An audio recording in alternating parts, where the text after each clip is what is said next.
Ahoj, zdravím všechny Briárovy hlavy. Z více než roční pravidelností vydávám teda druhý video. Bohužel na to nebylo tolik času na to video, který bych chtěl vydávat s nějakou pravidelností a dostávám se k tomu až teď. Důvodem byly nějaký nemoci a podobně. Přes léto se nechtělo, chodilo se na zahrádku. Když se dýmka zapálila, tak až večer s manželkou a do toho jsem nechtěl kecat do videa. Na podzim nás vyšplouchla voda při povodních, takže už vůbec nebyl čas a dostávám se k tomu až teď, kdy mám chvilku mezi tím, než odejdu do práce.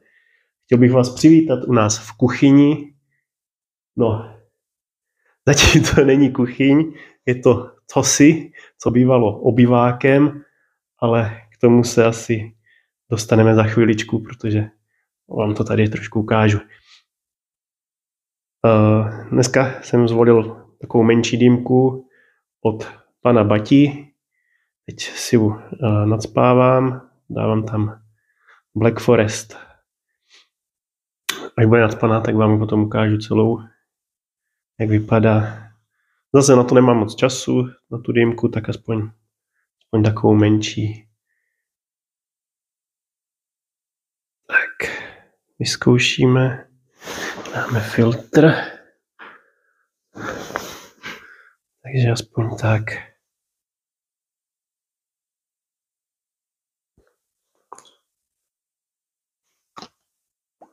Jo, to půjde. Nicméně tyhle dýmky už jsem vám chtěl ukázat delší dobu. Jsou to dýmky od pana Bati. Tohle je moje první dýmka, kterou jsem dostal od své ženy.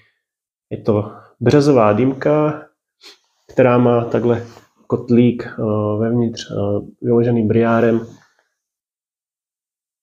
Byla to první dýmka, kterou jsem si jako pořídil, protože jsem si to chtěl vyzkoušet. Říkal jsem, až budu starý, takže si pořídím dýmku.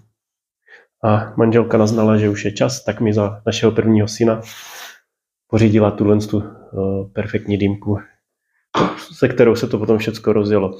Nicméně s druhým synem přišla druhá dýmka a držela se manželka tradice. Opět pan Baťa, tenhle parádní buldoček s perfektní povrchovou úpravou. Tuším, že pan Baťa tomu říká součkování, ale mě to připomíná takový hrubší lávový kámen. Když se to kouří a drží se ta dýmka, tak je to opravdu parádní. Strašně se mi to líbí při tom kouření. Na to dneska nebude čas, tak zůstanu jenom u té menší. Vyzkoušíme zapálení na 2 sýrky. Pardon, jestli jsem trbl do mikrofonu. Vyzkoušíme zapálení na 2 sýrky. Já už vidím, že bude problém, já si předělám ten mikrofon.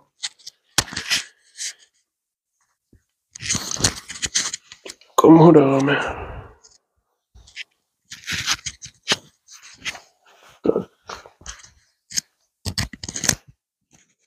Tak, doufám, že to bude v pohodě. Už spadly sýrky, tady.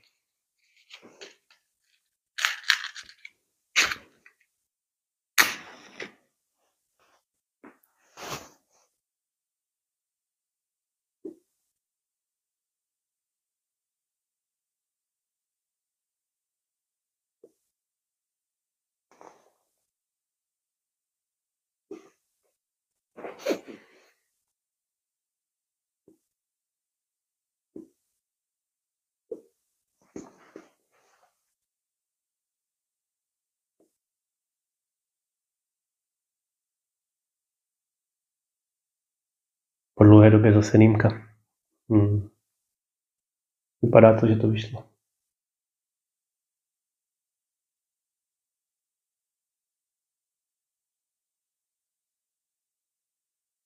No, nicméně.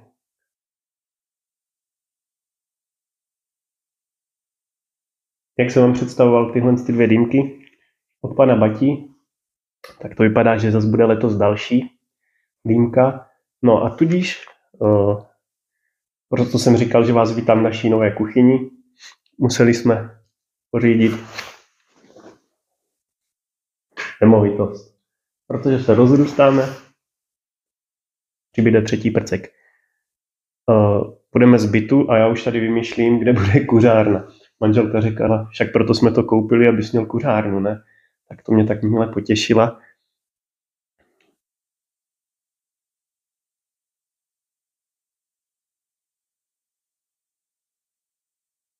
No a k těm videím nebyl na to čas a natáčet třeba top 5 tabáků u mě nemá smysl, protože za celý rok točím tak maximálně 3 tabáky. Je to tady ten Black Forest, ten zavřu. Potom Balkán, zase od Gevitu, tuším od Gevitu. A co jsem si ještě letos rozdělal, tak byla loňská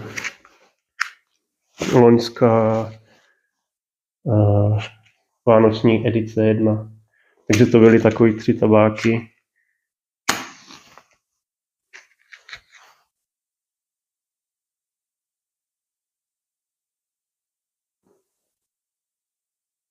Co jsem letos kouřil? Vlastně ne, kecám.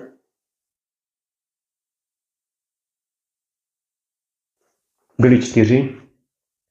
Ještě od jednoho dýmkového kolegy, co jsem potkal na kamarádové svatbě, a to byl od Ratriceu Tower Bridge.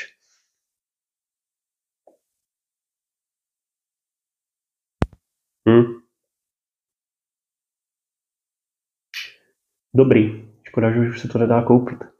Myslím, že mám doma ještě 2 pixle.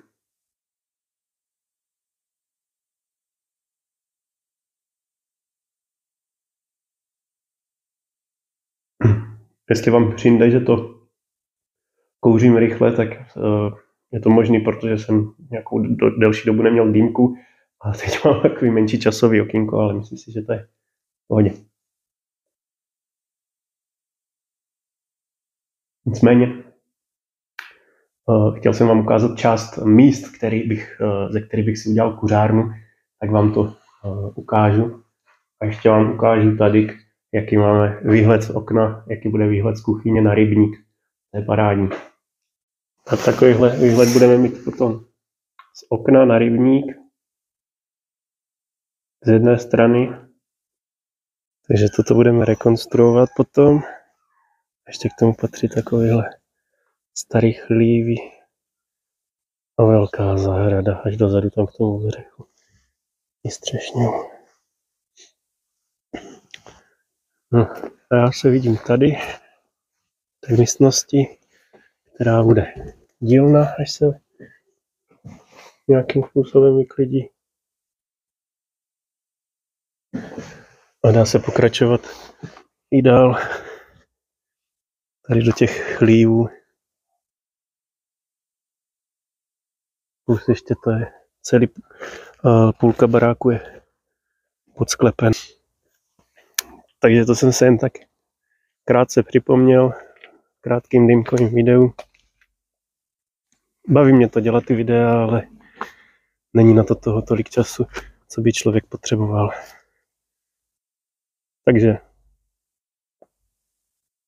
když už je chvilka, tak se spíš zakouří ta dýmka. Já tady, dívejte, taková parádní cedule. Když už je čas, tak se zakouří ta dýmka a video se nedělá. Kdybyste se někdo náhodou zdržoval v okolí Boskovic a chtěl si dát společně nějakou dýmku pro kafe, krátkou, delší, můžeme se domluvit. Nebo pokud budete projíždět, tak napište, budu rád za nějakého dýmkařského kolegu. Tak popřeju vám chladný dým do nového roku, hlavně zdraví, protože to je důležitý. Mějte se, čau.